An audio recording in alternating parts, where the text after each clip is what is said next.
केजरीवाल के उससे, और बिजली पानी की जगह उन्होंने दिल्ली को शराब की नगरी बनाने की कोशिश की थी। लेकिन भला हो हमारी पार्टी के अधिकारियों का कि उन्होंने उसके खिलाफ पुरजोर विरोध किया। नमस्कार, मैं आर.के. जायसवाल और आप देख रहे हैं जनमत की पुकार। मौजूद हूँ तिरीनगर विधानसभा क्षेत्र के तिरीनगर में, और मैं भाजपा के पूर्व जिलाध्यक्ष और तिरीनगर ब्राह्मण सेवा के अध्यक्ष मोहनलाल गौर जी से मिलने आया हूँ। इनसे बातचीत करने आया हूँ। गौर साहब, कौन क्या खाएगा, क्या पिएगा, नाम रेडी पर नाम प्लेट लगाने की ज़रूरत क्या पड़ गई? आप लोग लगातार, हालांकि सुप्रीम कोर्ट ने इसका वो किया है। मैं आर.के. जायसवाल जी आपका फिर से एक बार स्वागत करता हूं।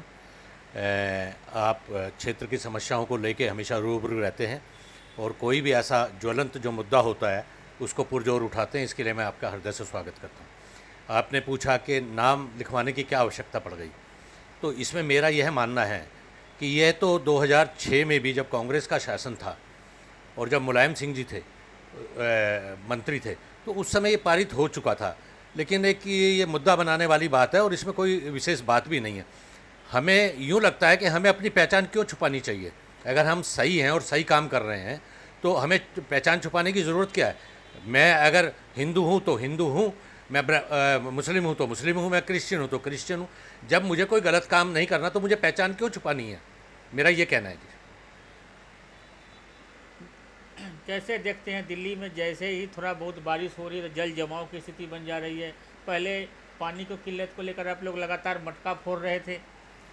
आपको पता है कि पानी की किल्लत तो अब भी बनी हुई है, लेकिन सिर्फ ये है जो बारिश जो हो रही है उसका जो कंट्रोल, जो केजरीवाल जी कहते थे कि मैं अपने दिल्ली को लंदन बना दूंगा, पेरिस बना दूंगा, कहाँ है वो? क्या हालत आप देख रहे हैं? जगह लोग परेशान हैं। आधा घंटा बारिश तेज़ी से पड़ जाए तो पूरी दिल्ली की अर्थव्यवस्था जो है चरमरा जाती है। लोग अब समय से अपने स्थान पर नहीं पहुंच पाते, जगह जगह ट्रैफिक जाम हो जाते हैं, बुरा हाल हो जाता है। एकदम दयनीय स्थिति है दिल्ली की इस समय। अच्छा गौर साहब, आप जिला अध्यक्ष भी रहे हैं, जिला आपने खूब बढ़िया चलाया भी है। क्या लगता है आपको, इस चुनाव में 6 महीने बाद चुनाव है, संगठन को कितना मजबूत करने की और ज़रूरत है? संगठन तो भाजपा का हमेशा मजबूत रहता है। भारतीय जनता पार्टी एक ऐसी पार्टी है जिसका कार्यकर्ता न कभी रुकता है न कभी थकता है। वह सतत प्रक्रिया में रहता है और जहाँ तक अपने आप को तैयार करने की आवश्यकता है, भारतीय जनता पार्टी के लिए 24 घंटे उसका कार्यकर्ता तैयार रहता है। जब भी कोई काम हो, कोई हो, हमेशा भारतीय जनता पार्टी उसको अपना काम समझकर उस काम को अंजाम देता है। कितने तैयार है आपकी पार्टी इस चुनाव को लेकर? बिल्कुल पूरी तरीके से तैयार है। और भारतीय जनता पार्टी के बारे में तो आप सुनते भी हैं कि हमारे मोदी जी, अमित शाह जी, जेपी नड्डा जी एक चुनाव ख़त्म होने के बाद जो चुनाव आगामी आने होते हैं उसकी तैयारी अगले दिन से ही शुरू कर देते हैं और उस पर काम चल रहा है। आपने देखा भी होगा कि अभी बहुत से प्रदेशों के हमने प्रभारी बनाए हैं पार्टी ने, और हमारा तो एक सतत ये प्रक्रिया चलने वाला कार्यक्रम है कि भारतीय जनता पार्टी कैसे मजबूत हो। हमारे जो शीर्ष पदाधिकारी हैं वो इस बात के लिए हमेशा चिंतित रहते हैं। मगर दिल्ली में जिस तरीके से अरविंद केजरीवाल ने फ्री बिजली, फ्री पानी, ये सब योजना लेकर, स्कूलों में स्विमिंग पूल, ये सब योजना लेकर आए, तो कैसे टक्कर दे पाएंगे आप लोग उनको? आप देख रहे हैं फ्री बिजली, फ्री पानी, क्या क्या व्यवस्था हो रखी है। बिजली के लोग चिल्ला रहे हैं, इतने इतने भारी भारी बिल आ रहे हैं। पानी की व्यवस्था है नहीं, जहाँ पानी भी आ रहा है गंदा पानी आ रहा है, लोग परेशान हैं। ऐसी व्यवस्था का क्या फ़ायदा है? अब लोग समझ चुके हैं काठ की हांडी एक बार चढ़ती है, बार बार नहीं चढ़ती है। अब लोग समझ चुके हैं अरविंद केजरीवाल के उससे, और बिजली पानी की जगह उन्होंने दिल्ली को शराब की नगरी बनाने की कोशिश की थी। लेकिन भला हो हमारी पार्टी के अधिकारियों का कि उन्होंने उसके खिलाफ पुरजोर विरोध किया और कोर्ट ने संज्ञान लेकर, और उस जो पॉलिसी उन्होंने बनाई थी शराब नीति की, मैं आपको बताना चाहता हूं कि हमारे घर पर जो एक काम करने वाली महिला आती है वो इतनी रो रही थी कि मेरे पति को महीने भर की जहाँ तनख्वाह मिलती है वो पूरे जैसे ही तनख्वाह मिलती है, जब एक बोतल के साथ दूसरी बोतल शराब फ्री मिलने लगी तो पूरा जो पैसा महीना भर जो उन्होंने व्यतीत करना था अपने परिवार के लिए, उसकी सारे की शराब खरीद कर लाकर घर में रख दी उसने। ये व्यवस्था हो गई थी उस समय लोगों की। दुर्दशा इस केजरीवाल की सरकार ने की। क्या लगता है 6 महीने बाद चुनाव में ये सब मुद्दा बनेंगे? बिल्कुल बनेंगे। और आपको पता भी है कि दिल्ली में शराब मिलना आसान है, पानी मिलना मुश्किल है। वो जो एक कहावत है कि ड्रिंक विस्की सेव वाटर, वो पॉलिसी पर केजरीवाल जी चले हैं और दिल्ली का बेड़ा गर्क कर दिया उन्होंने। तो जिस तरीके से अरविंद केजरीवाल जेल से ही सरकार चला रहे हैं, और हमारी बात जब सांसद परवीन खंडेलवाल से होती थी जब चुनाव के दौरान, तो वो बोलते थे 10 के 10 विधानसभा चुनाव जीतेंगे, इसके लिए हम काम कर रहे हैं, जन चौपाल लगा रहे हैं।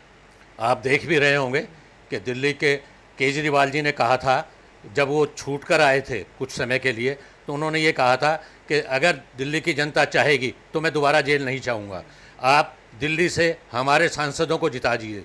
लेकिन दिल्ली की जनता ने उसके सभी 7 सांसदों को हरा के ये बता दिया है कि हम आपको नहीं देखना चाहते यहाँ पर, क्योंकि आपने दिल्ली की दुर्दशा की है। इसीलिए सभी उम्मीदवारों को, जबकि 2 ठंगबंधन इस चुनाव में लड़ रहे थे, कांग्रेस और आम आदमी पार्टी, जो कि भाजपा के अलावा 2 ही पार्टी यहाँ पर और हैं, उन दोनों ने ठगबंधन किया और फिर भी वो हार गए। अब केजरीवाल जी को समझना चाहिए कि उन्होंने कहा था कि मुझे जेल जाने से बचाना है तो मेरे सांसदों को जिताओ। जब यहाँ की जनता ने सांसदों को नहीं जिताया, इसका मतलब दिल्ली की जनता चाहती है कि वो जेल में ही रहें। परवीन खंडेलवाल लगातार क्षेत्र में जा रहे हैं, जन चौपाल लगा रहे हैं, समस्या सुनने जा रहे हैं, और वो एक बात कहते हैं कि 10 के 10 विधानसभा चुनाव जीतना है। इसको लेकर आप लोग ज़मीन पर कितना काम कर रहे हैं, पटल पे कितना काम कर रहे हैं? आप देखेंगे कि परवीन खंडेलवाल जी जिस दिन से चुनाव जीते हैं उसी दिन से बराबर काम कर रहे हैं। डीडीए के कमिश्नर साहब से, पुलिस कमिश्नर साहब से, एमसीडी के कमिश्नर साहब से, सबसे मिल रहे हैं, और जो हमारे पार्षद हैं चुने हुए, उनको ले जाकर और सब जो समस्याएं क्षेत्र की उनसे उनको अवगत करा रहे हैं और उन पर एक्शन कर कर काम चालू करवा रहे हैं, ताकि जनता को कोई दिक्कत ना आए। ऐसी व्यवस्था परवीन खंडेलवाल जी, जो हमारे क्षेत्र के सांसद हैं, उनकी तरफ से पुरजोर चल रही है। कई पार्षदों को उन्होंने डांट फटकार भी लगाई जो काम नहीं कर पा रहे हैं, जैसे कई जगह साफ सफाई की दिक्कतें आ रही हैं, तो आप लोग पार्षद को समझा नहीं पा रहे हैं क्या? ऐसा कुछ नहीं है, ये तो एक परिवार में सतत प्रक्रिया है कि एक परिवार में अगर कोई बच्चा, कोई बेटा अगर कोई बात ठीक नहीं करता है या कुछ कह देता है तो उसको भी डांट लगानी पड़ती है। ये हमारे परिवार का अंदरूनी मामला है और वो पब्लिक के हित में है। अगर कहीं पर लगता है परवीन खंडेलवाल जी को कि कहीं कोई नुकसान हो रहा है या कहीं कोई काम नहीं हो रहा है, तो अपने पार्षद को समझाना कोई बुरी बात नहीं है, उससे जनता का फायदा है। अच्छा, जन चौपाल से कितना फायदा मिल रहा है? खंडेलवाल जी जगह जगह जन चौपाल लगा रहे हैं, तो उससे कितना फायदा मिल रहा है लोगों को? आप देख रहे हैं, आप जितनी जन चौपाल है सब कवर करते हैं, और आपको पता है कि लोग बड़े उत्साह से अपनी शिकायतें लेकर आते हैं और उनका निवारण भी हो रहा है। तो इससे बहुत फ़ायदा जो अपना चांदनी चौक की जो जनता है उसको मिल रहा है। अच्छा गौर साहब, आपको मैं देखता हूँ कि आपके दूसरी पार्टी के लोग भी आपको काफ़ी तारीफ़ करते हैं, तो क्या करते हैं जो आपकी दूसरी पार्टी के भी लोग आपको चाहते हैं? मैं आपको बता देता हूँ वैसे तो कि मैं 24 घंटे जनता का नौकर हूँ। लोग कहते हैं कि रात को भी अगर किसी को कोई परेशानी है तो लोग कहते हैं कि पीसीआर बाद में आती है, मोहनलाल गौड़ पहले आता है। मैं अपना स्कूटर उठाकर तुरंत उसके घर पहुंचकर उसकी समस्या का निदान करने की कोशिश करता हूं, और मैं 24 घंटे, आपको पता है मेरा फ़ोन मेरे पास रहता है, कभी भी कोई फ़ोन करे मैं स्वयं फ़ोन उठाता हूं, और कभी ऐसा नहीं होता कि मैं किसी के फ़ोन को इग्नोर करूं। अगर कोई मेरे से किसी काम की उम्मीद लेकर आया है तो मुझे यह लगता है कि वह मेरे पर उम्मीद रखता है, तभी मेरे पास आया है, और मैं कोशिश करता हूं कि उसका निवारण हो, उसकी समस्या का समाधान हो। आपके नाम को लेकर जगह जगह चर्चा हो रही है चुनाव को लेकर, विधानसभा चुनाव में, कि गौड़ साहब को टिकट मिलना चाहिए, तो कितने पुराने कार्यकर्ता है? कब से आपकी इस पार्टी में शुरुआत हुई थी? कब जुड़ गए थे आप भाजपा से? मैं आपको बता दूं कि लगभग 55 वर्ष से त्रिनगर क्षेत्र में जय माता मार्केट में मैं रहता हूं, और जनता मुझसे वाकिफ है, क्योंकि लोग सब जानते हैं, चाहे वो किसी भी बरादरी का हो। ठीक है, आज मैं ब्राह्मण समाज का अध्यक्ष हूँ, वो एक बात अलग है, क्योंकि ब्राह्मण होने के नाते ब्राह्मण समाज ने मुझे बनाया, लेकिन मेरे पास सभी समाज के लोग आते हैं और हमेशा खुश होकर जाते हैं। मैं पूरी कोशिश भरसक प्रयास करता हूं, और सबसे बड़ी बात है कि मैं ईमानदारी से काम करता हूं। कोई मेरे पास आकर ये कहता है कि जी मेरा वो काम करा दो, मैं कुछ खर्चा कर दूंगा, तो मैं उनको साफ कहता हूं कि ये चैनल मेरे पास नहीं है भैया।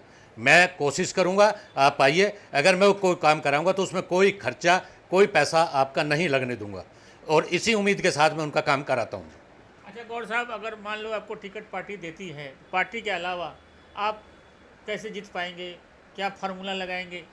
इसमें फार्मूले की कोई बात नहीं जी, मैंने जनता की सेवा की है। त्रिनगर के लोग जो हैं, त्रिनगर विधानसभा के सब लोग जानते हैं, और त्रिनगर सबसे पुराना क्षेत्र है। यहीं से कुछ लोग अपने पीतमपुरा में चले गए हैं, शालीमार बाग में चले गए हैं, अपना राजधानी इनकलेव में चले गए हैं।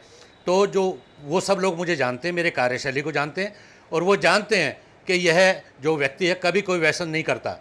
पान, बीड़ी, सिगरेट, तंबाकू, शराब, बियर, मीट, अंडा, मुझे इनका टेस्ट मालूम नहीं है। मैं 24 घंटे जनता की सेवा में रहता हूं और आगे भी रहूंगा। अगर पार्टी मुझे मौका देती है तो पार्टी को यह सुनना नहीं पड़ेगा कि मोहनलाल गौड़ को टिकट दी थी, वो विधायक बन गया और उसने लोगों का काम नहीं किया।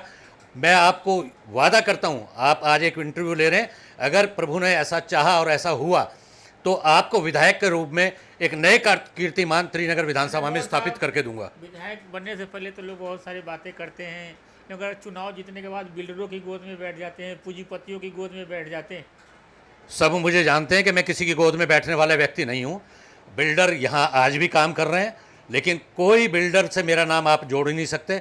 55 साल हो गए, मैंने कभी कोई मकान नहीं बनाया, कभी कोई दलाली नहीं की। बड़ा साफ और स्वच्छ काम करने वाला व्यक्ति हूँ। तो देख रहे हैं साफ और स्वच्छ सभी के नेता हैं मोहनलाल गौड़ जी। मिलते हैं किसी और खबरों के साथ। नमस्कार। अगर आपने हमारा अभी तक चैनल सब्सक्राइब नहीं किया है तो कृपया चैनल सब्सक्राइब कर लें, लाइक करें, शेयर करें, कमेंट करें। तो मिलते हैं फिर किसी और खबरों के साथ। नमस्कार।